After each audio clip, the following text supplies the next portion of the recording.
Vous êtes à un moment de votre carrière où vous aimeriez évoluer et prendre de nouvelles responsabilités. Mais le problème, c'est que vous constatez que votre responsable ne voit pas les choses de la même manière et risque de vous barrer la route. Alors comment faire pour gérer cette situation? On en parle maintenant.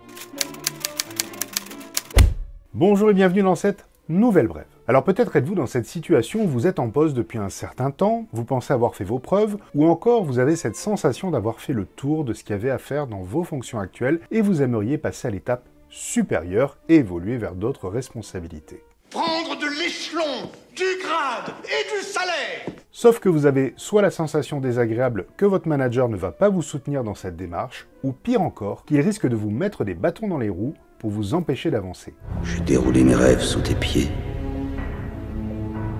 Marche doucement, parce que tu marches sur mes rêves. Et il est possible que vous réfléchissiez à tenter de passer outre votre manager, voire même quitter votre entreprise pour une autre société qui saura reconnaître vos qualités et vous proposer l'opportunité à la hauteur de vos ambitions. Hélas, monsieur Bourdin, je ne suis pas ici pour faire le rigolo, mais mon travail, mon obscure besogne d'auxiliaire. Que vous traitez par-dessus la jambe. Soyez franc. Pour un salaire dérisoire, soyez juste. Et sincèrement, peut-être que vous avez raison, mais en êtes-vous réellement certain? En effet, il est tout à fait possible que vous n'ayez pas envisagé toutes les possibilités, et donc je vous propose aujourd'hui de prendre un peu de recul, un peu de hauteur sur cette situation et d'analyser plus posément les différentes options possibles. Car la situation n'est peut-être pas aussi verrouillée que vous pouviez l'imaginer. Voici donc les 3 raisons majeures qui font qu'un manager peut s'opposer à votre évolution et quelles sont les stratégies à mettre en œuvre face à ces différentes raisons pour pouvoir vous aider à atteindre votre objectif de carrière. Première raison, qui est une raison plutôt flatteuse pour vous, même si elle crée un blocage, votre manager n'a pas envie de vous perdre. Et oui, mettez-vous à sa place. Si vous êtes un élément moteur de son équipe, si vous avez d'excellents résultats et donc que vous contribuez fortement à sa propre réussite, il peut avoir très logiquement peur des répercussions qu'il va devoir gérer si vous partez,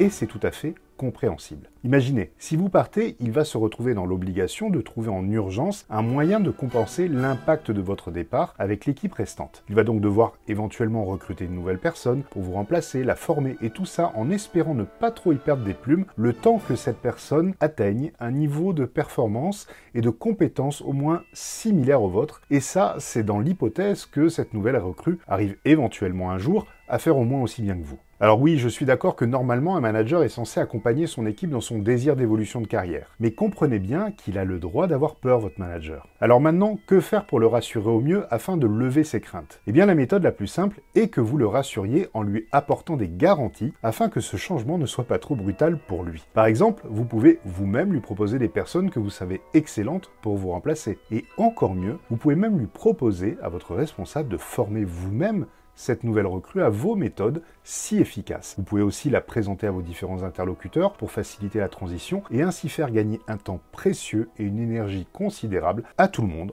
En bref, retirer des épaules de votre manager la contrainte de devoir organiser lui-même votre relais. Deuxième raison évidente, votre manager ne vous sent pas encore prêt à évoluer. Et là les amis, je vous conseille vraiment dans un premier temps de faire l'effort de ravaler votre ego et d'écouter attentivement ce que votre manager a à vous dire. En effet, dans cette situation, il n'est pas réellement opposé à vous accompagner vers une évolution de carrière. Il considère simplement que vous devez encore vous améliorer sur certains points. Et vu qu'a priori, il sait mieux que vous quelles sont les attentes de l'entreprise, ainsi que les compétences et le comportement attendus pour les différents postes, eh bien la priorité sera donc ici d'échanger avec lui sur votre plan de carrière, par exemple, lors de votre entretien annuel ou lors d'un rendez-vous dédié, et d'en faire un allié dans la construction de votre projet. Normalement, le règlement de notre entreprise ne permet pas à quelqu'un d'en bas d'occuper un poste aussi important que le vôtre, mais nous faisons une exception dans le cas présent. Demandez-lui quels sont les axes d'amélioration que vous devez mettre en œuvre, comment atteindre ce niveau nécessaire, quels sont les indicateurs qui vont vous permettre à tous les deux de savoir que, ça y est,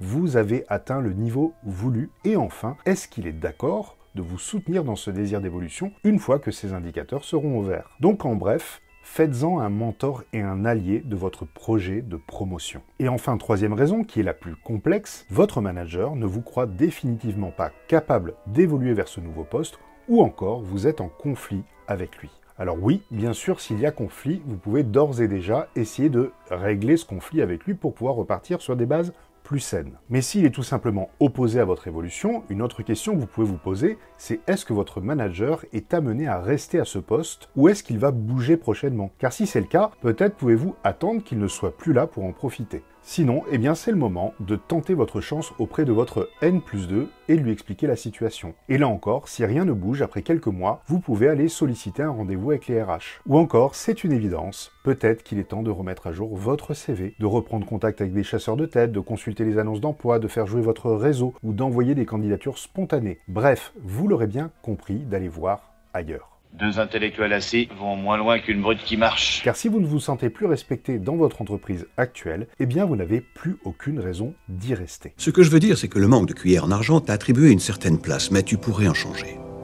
Si tu es prêt à t'adapter, à apprendre, tu peux tout changer. Donc voilà les amis, je vous souhaite une évolution de carrière à la hauteur de vos ambitions et je vous dis à la semaine prochaine pour une nouvelle vidéo. À bientôt. Et n'oubliez pas, si vous voulez booster votre leadership, vous pouvez télécharger gratuitement mon e-book sur mon site internet. Le lien est dans le descriptif de la vidéo. Et pour vous abonner, vous cliquez à gauche. Et pour voir une autre vidéo, vous cliquez à droite. Allez, à bientôt.